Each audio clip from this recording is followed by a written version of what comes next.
지난 12월 3일 윤석열 씨가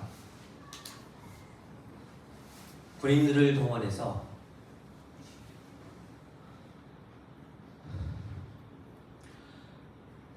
국회를 짓밟고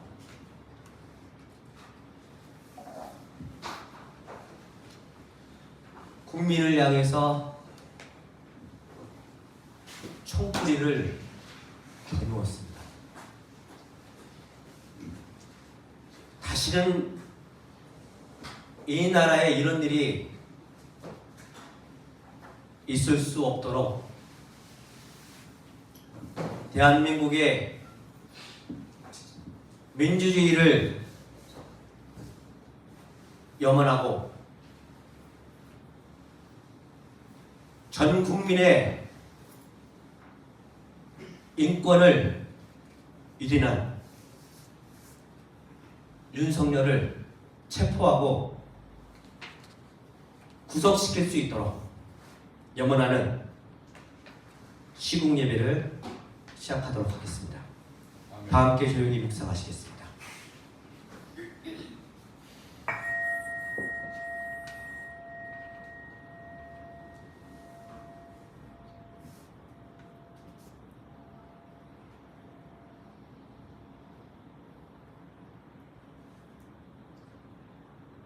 자유. 만연을 위해 내가 일할 때 나는 자유. 땀 흘려 함께 일하지 않고서야 어찌 나는 자유이다 말할 수 있으랴. 만인을 위해 내가 싸울 때 나는 자유. 피 흘려 함께 싸우지 않고서야 어찌 나는 자유이다 말할 수 있으랴. 만인을 위해 내가 몸부림칠 때 나는 자유. 피와 땀과 눈물을 나눠 가지지 않고서야 어찌 나는 자유이다 말할 수 있으랴. 아멘. 아멘. 이 시간 조성길 집사님 나오셔서 기도 인도해 주시겠습니다.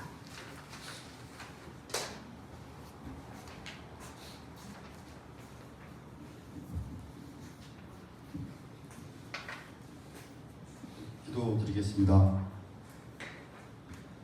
우리 손으로, 국민의 손으로 이 정권을, 윤석열 정권을 탄핵하고 그들이 합당한 처벌을 받을 수 있게 하여 주소서. 아멘.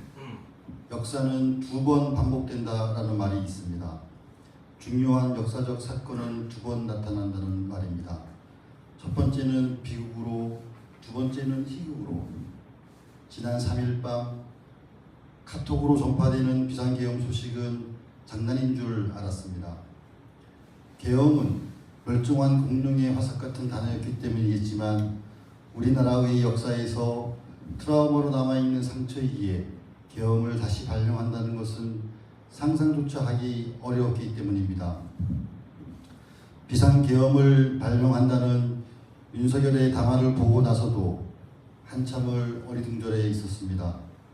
무엇을 어떻게 해야 할지 망설여지고 가만히 있어서는 안 되겠다는 생각이 부딪혔습니다. 늦은 시간이지만 많은 시민들이 국회로 모였습니다. 무정한 군대가 국회를 점령하고 무력화하는 걸 막아서겠다고 나선 겁니다. 긴박하고 긴장된 그 순간에 목사님을 비롯해서 많은 우리 교인들이 그 자리에서 함께 했습니다. 새벽이 되고 국회에서는 비상계엄 해제를 결의했다는 소식이 들려왔고 윤석열도 계엄 해제를 발표했습니다.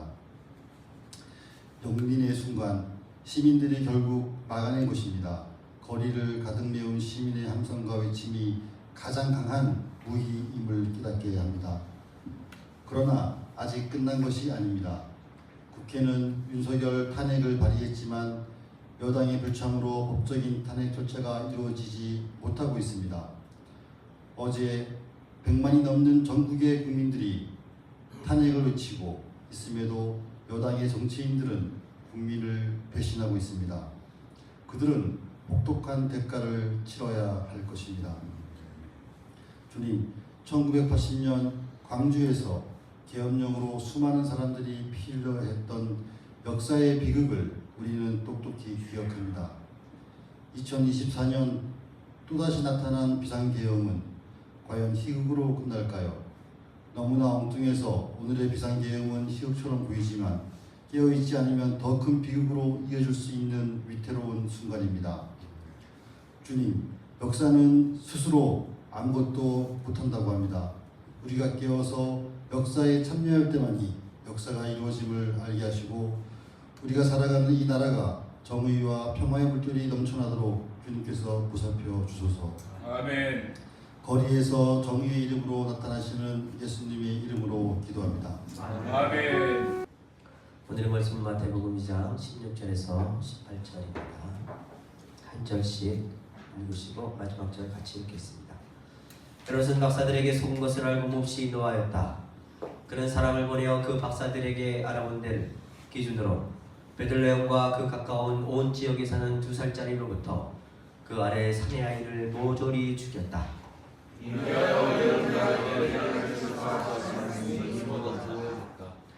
라마에서 소리가 들려왔다. 울부짖으며 크게 슬피 우는 소리다. 라헬이 자식을 잃고 우는데 자식들이 없어졌으므로 위로를 받으려 하지 않았다. 한 주간 동안 평안하셨습니까? 라고 여쭤보면 욕막 돌을 맞겠죠.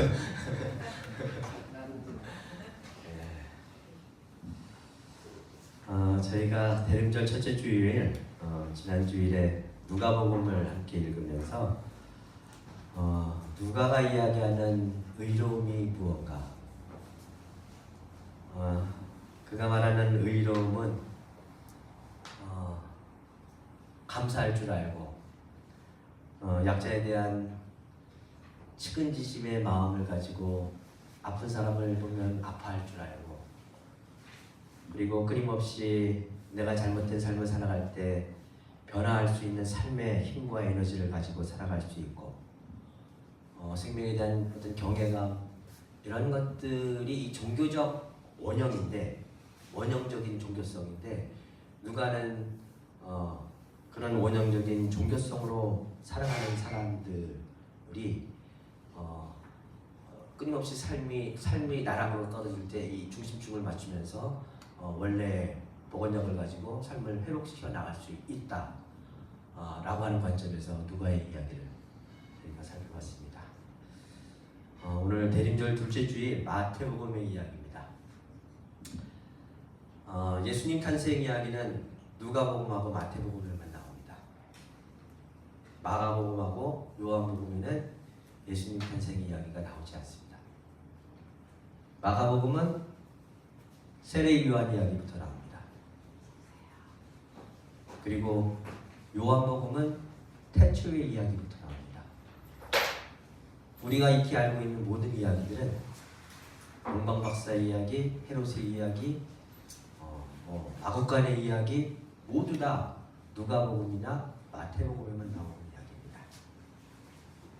그리고 누가복음과 마태복음도 겹치는 이야기가 나오지 않습니다. 우리가 알고 있는 모든 이야기는 두 이야기가 섞여져서 전해지는 이야기입니다. 마태복음의 이야기는, 마태는 유대인을 위한 복음서를 썼습니다. 유대인들은 율법과 모세를 가장 중요하게 여겼던 사람들입니다. 그래서 마태복음을 읽다 보면 마치 모세가 여기 와 있는 것 같은 느낌이 들게 마태복음은 전개하기 시작합니다. 마태복음 1장 1절을 보시면 아브라함과 다윗의 자손 예수 그리스도의 세계가 하면서, 예수 그리스도는 누구의 자손이냐? 아브라함과 다윗의 정통 후손이라고 하는 것을 강조합니다. 마치 오늘 읽은 영화 사례는 모세가, 다윗의 자손, 예수 그리스도의 세계가, 하면서 예수 그리스도는 누구의 자손이냐? 아브라함과 다윗의 정통 후손이라고 하는 것을 강조합니다. 마치 오늘 읽은 영화 사례는 모세가, 다윗의 자손, 예수 그리스도의 세계가, 하면서 예수 그리스도는 누구의 자손이냐? 모세 시절에 이집트의 바로가 여만을 학살하는 그 학살을 연상케 합니다. 마태복음 5장에 나오는 산상수훈의 이야기는 산에서 율법을 선포하는 모세를 연상케 합니다. 그래서 마태복음을 쭉 읽다 보면 마치 모세가 여기 와 있는 듯한 느낌을 연상케 하고 예수는 바로 모세와 같은 지도자라고 하는 것을 마태는 이야기하고 있습니다. 모세는 1000명을 이스라엘 백성들에게 준 사람입니다. 마찬가지로 예수 그리스도는 마태복음은 예수 그리스도를 통해서 무슨 얘기를 하고 있는 거냐면 예수 그리스도는 우리에게 1000명을 주신 분이다 라고 하는 것을 이야기하고 있고 이 시대의 메시아는 이 시대의 구원자는 하늘의 명 율법 1000명을 지키며 살아가는 것 그것을 가르쳐주고 민중들과 함께 그것을 삶의 뿌리 내리면서 그 세상을 일구어가는 그 사람을 메시아라고 이야기하고 있는 것입니다. 율법의 엑기스는 십계명입니다. 십계명은 하나님 사랑과 이웃 사랑을 이야기하고 있습니다. 안식일, 주일에는 사람뿐만이 아니라 모든 동물까지 다 노예도 심지어는 쉬게 하라. 안식년에는 종을 해방하고 모든 빛을 면제해주고 땅도 쉬게 하라.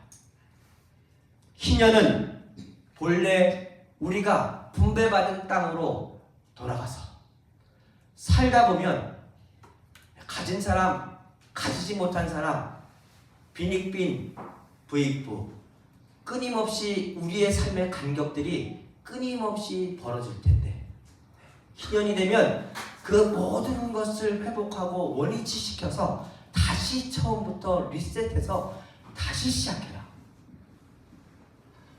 율법의 정신은 너희 안에 가난한 사람이 없게 하라.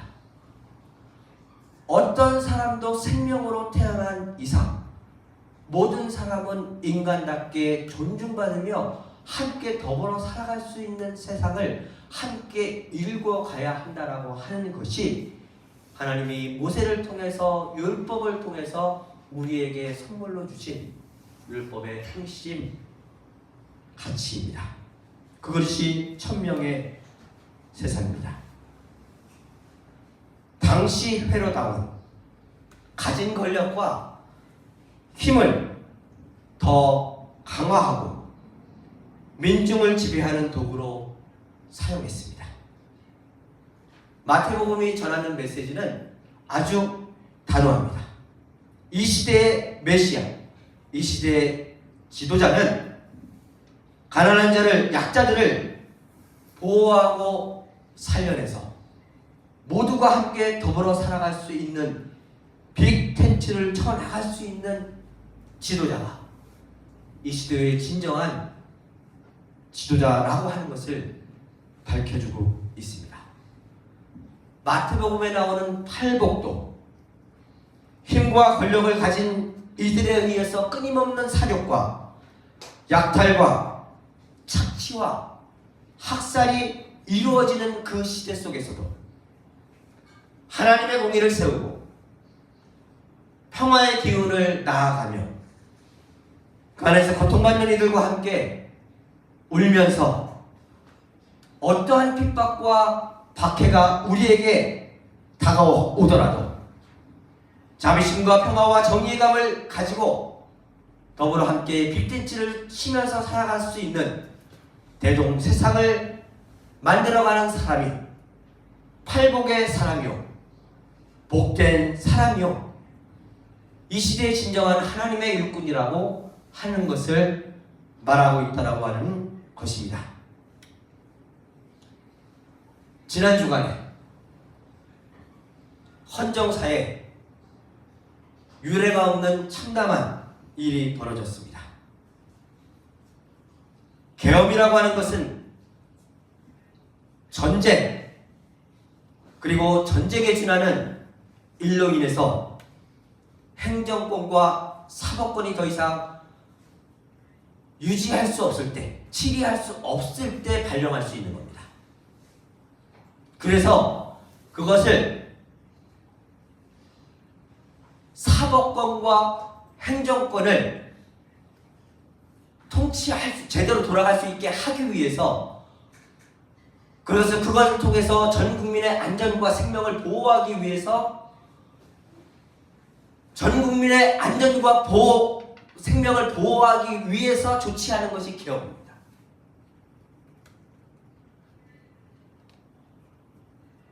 근데 한 미친 지도자가 전 국민을 향해서 계엄을 선포하고 촛불이를 국민이 세운 국회의원과 국민을 향해서, 국회를 향해서 촛불이를 겨눴습니다. 사법권이 무너지고 심지어는 입법권까지 총칼로 쥐려고 했던 독재자의 모습입니다. 분명한 민주주의를 파괴하는, 헌정을 유린하는 쿠데타입니다. 헌법을 유린하고 국민 한 사람 한 사람 모두에게 총뿌리를 겨누는 범법 행위입니다. 저는 얼마나 많은 모욕감을 느꼈는지 모릅니다. 이 시대에 군인이 국회에 내려와서 국민이 뽑은 국회의원 한 사람 한 사람을 잡으려고 했다라고 하는 것이 저는 도무지 상상할 수가 없어요. 그 모욕감과 그 치욕감이 나를 향해서 총을 겨누고 있는 겁니다. 내가 뽑진 않았죠. 대통령이, 아버지가 나를 향해서 촛불이를 겨누고 있는 거예요. 내가 그토록 사랑하는 어머니가 나를 향해서 총뿌리를 겨누는 거예요. 나라의 지도자는 국가의 부모님이에요. 나라 모든 살림을 다 맡아서 국민 한 사람 한 사람의 안전과 안녕을 돌보는 어버이와 같은 존재예요.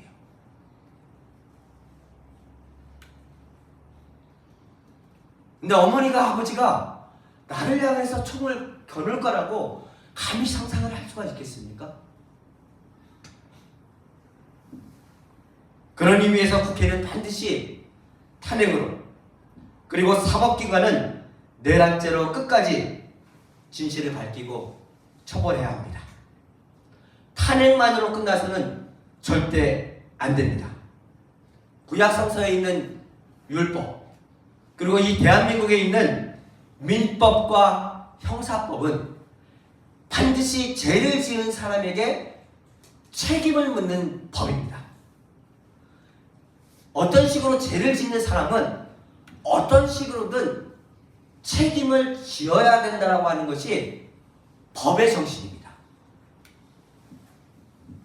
대한민국은 민주공화국이고, 그리고 대한민국은 법치국가입니다. 죄를 지은 사람은 합당한 대가를 지불하고 끝까지 그 책임을 물어야 됩니다. 그러나 우리나라의 현정사를 보면 성공한 쿠데타는 쿠데타가 아니라 혁명이라고 하는 인식을 끊임없이 보여주고 있습니다. 잘못된 방법이라고 하더라도 성공하면 혁명이라고 하는 인식을 우리 과거 현대사에서는 보여주고 있습니다. 1980년 광주 도청에서 이대로 총을 놓고 가면 우리가 폭도라고 하는 것을 인정하는 것이다. 우리는 폭도가 아니라 이 나라의 민주주의를 위해서 군사 쿠데타 세력과 싸울 수밖에 없었다라면서 제후 항전을 했던 이들의 절규가 아직도 우리 역사에서는 생생한데, 지금도 그 트라우마로 인해서 자다가도 벌떡벌떡 일어나고 그냥 밤에 자다가도 깨어 한없이 엉엉 우는 사람들이 얼마나 많은데, 마지막까지도 고개를 바짝 세우고 나는 잘못한 것이 없다, 나라를 위해서 그랬다 라고 뻔뻔하게 이야기하는 것에 역사적인 단죄를 하지 않은 것은 우리 모두의 책임입니다. 윤석열 그리고 그 친위 내란 세력 반드시 끝까지 책임을 물어야 합니다. 그리고 대의민주주의에서 국민의 위임으로 국민으로부터 받은 이 위임받은 권력을 포기하고 스스로 내란 세력의 동조주가 된 국민의힘 위헌 정당도 반드시 심판해야 합니다. 여러분, 8년 전에 그때도 똑같이 새누리당이 협조하지 않았습니다.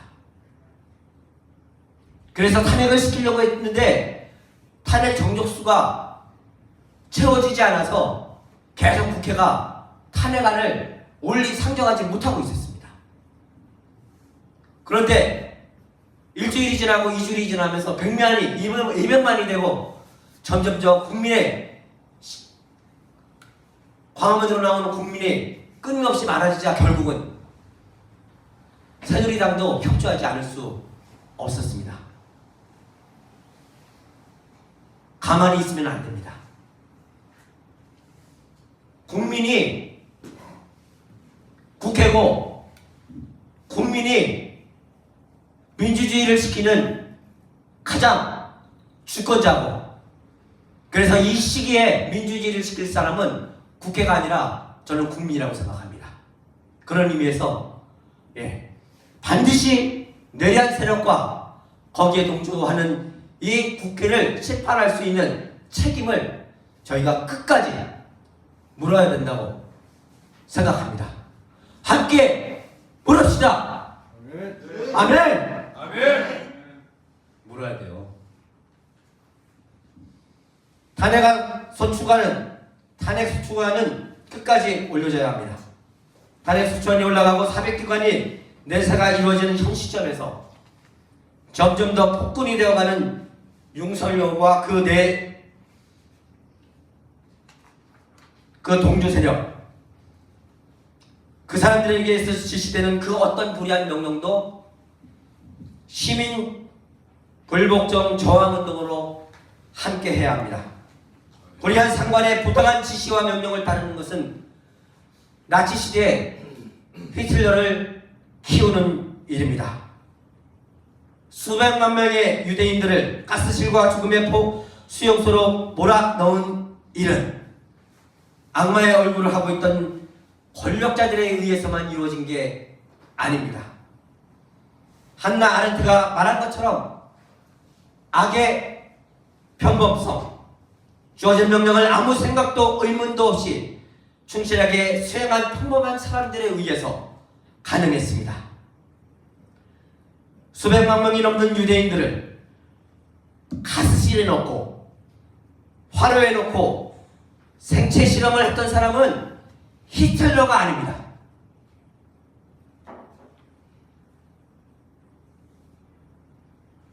히틀러가 아니에요.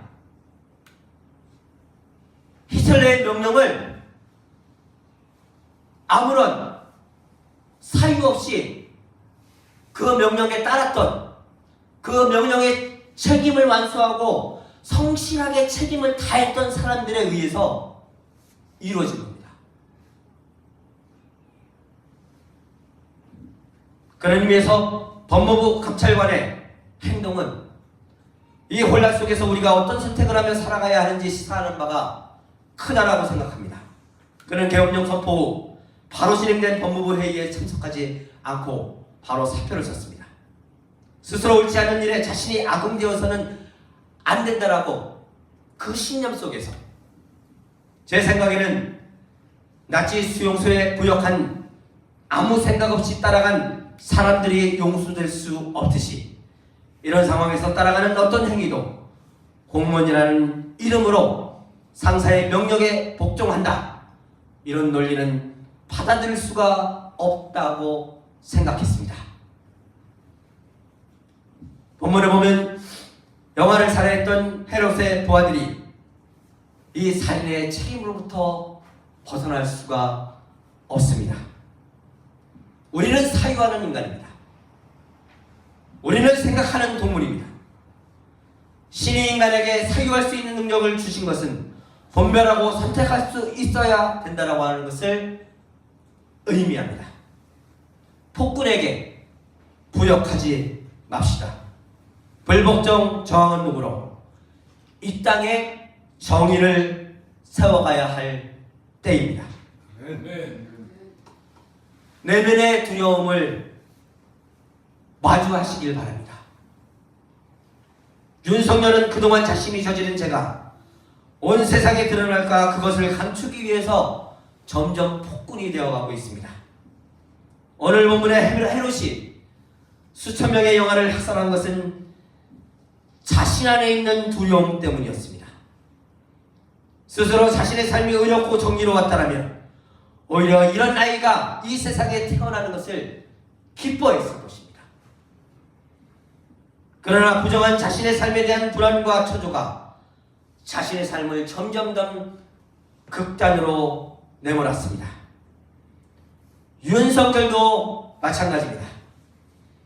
아내의 문제도 그렇고 자신의 문제도 그렇고 죄 없는 사람은 두려움이 없습니다.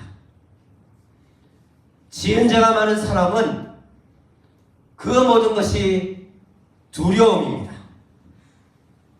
나치의 학살에 동조했던 카톨릭, 개신교, 대학과 지식인들, 그들이 나치에 동조했던 이유는 단순했습니다.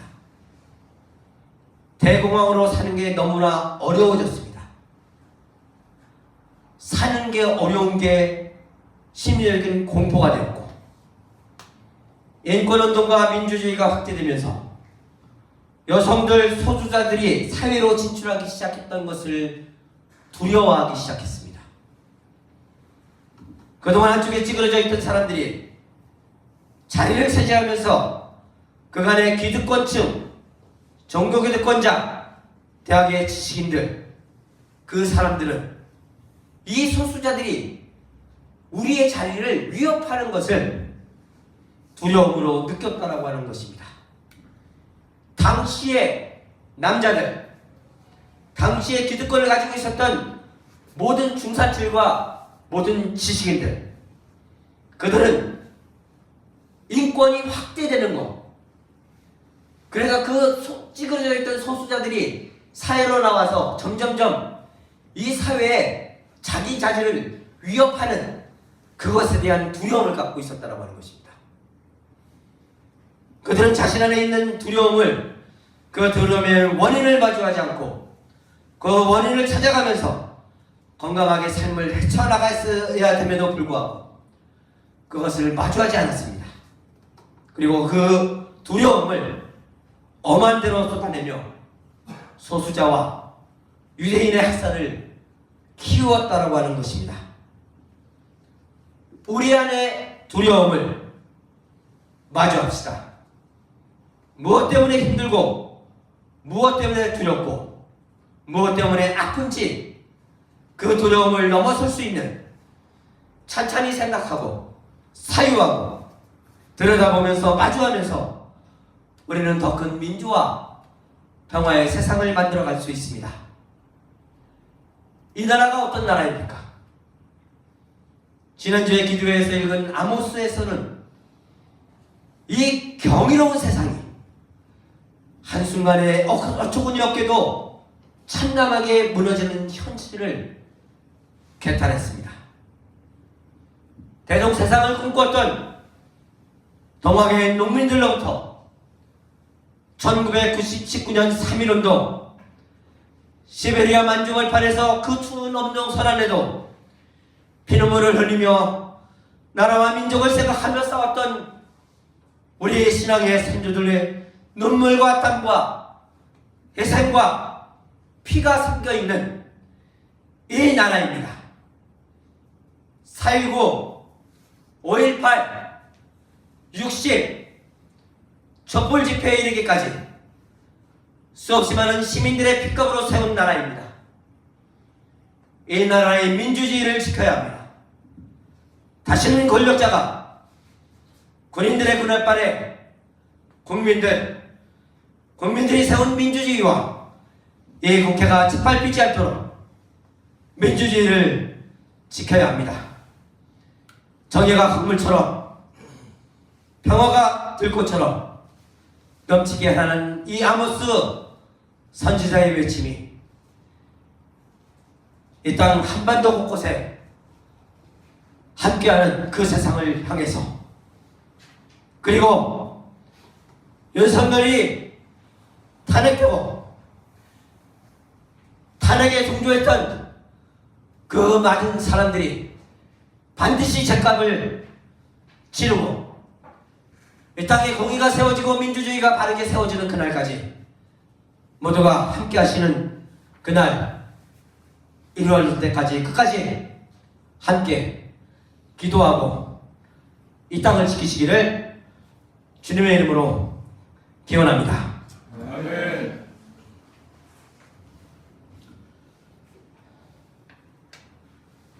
잠시 침묵하시겠습니다.